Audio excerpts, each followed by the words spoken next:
Good evening friends, চলে এলাম ইভিনিংয়ের একটি ছোট্ট স্ন্যাক্স নিয়ে। তো আজকে হচ্ছে ফ্রেঞ্চ টোস্ট। 4 পিস ব্রেড আছে, অল্প একটু দুধ, 1 টেবিল চামচ গোলমরিচ গুঁড়ো আছে, একটা ছোটো পেঁয়াজ এবং 2 টুকরো আদা, ওখানে 2টো ডিম আমি ফাটিয়ে রেখে দিয়েছি। তো সবার আগে ব্রেডগুলোকে আমি জাস্ট সেঁকে নেব, আর এখানে পেঁয়াজ এবং আদা সেটা ব্লেন্ডারে পেস্ট করে তার রসটা বার করে রাখবো।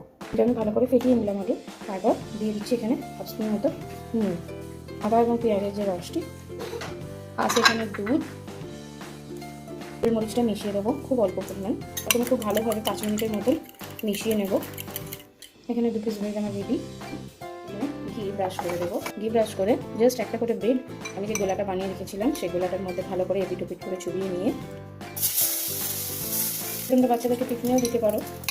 এখানে দুধ, ডিম সব রকমই আছে, কোনো অসুবিধা নেই। আমার এখানে একদম রেডি হয়ে গেছে যে ফ্রেঞ্চ টোস্ট। তো এগুলোকে এইভাবে নামিয়ে নিচ্ছি। তো বন্ধুরা, আমার এখানে একদম রেডি হয়ে গেছে ফ্রেঞ্চ টোস্ট। এটা তোমরা ব্রেকফাস্টেও দিতে পারো, আবার ইভিনিং স্ন্যাক্সেও বাচ্চাদের দিতে পারো। খুবই একটা হেলদি রেসিপি। আমি এটা নোনতা বানিয়েছি 7টা। তোমরা যদি মনে করো এটা মিষ্টি বানাবে, তো এখানে গোলমরিচের বদলে তোমরা হানি ইউজ করতে পারো, হানি বা জাগেরি তোমরা এটা ইউজ করতে পারো। এটা 2 রকম টেস্টের হয়, নোনতা হয়, একটা মিষ্টি মিষ্টি করা যায়। আমি এখানে হানিটা এখন দিইনি, তো নোনতা হয়েছে বলে একটু গোলমরিচ দিয়েছি। কেমন লাগলো রেসিপিটা অবশ্যই জানিও, এবং ভালো লাগলে অবশ্যই আমার সঙ্গে থেকো এবং একটু লাইক কমেন্ট শেয়ার করে দিও। Thank you.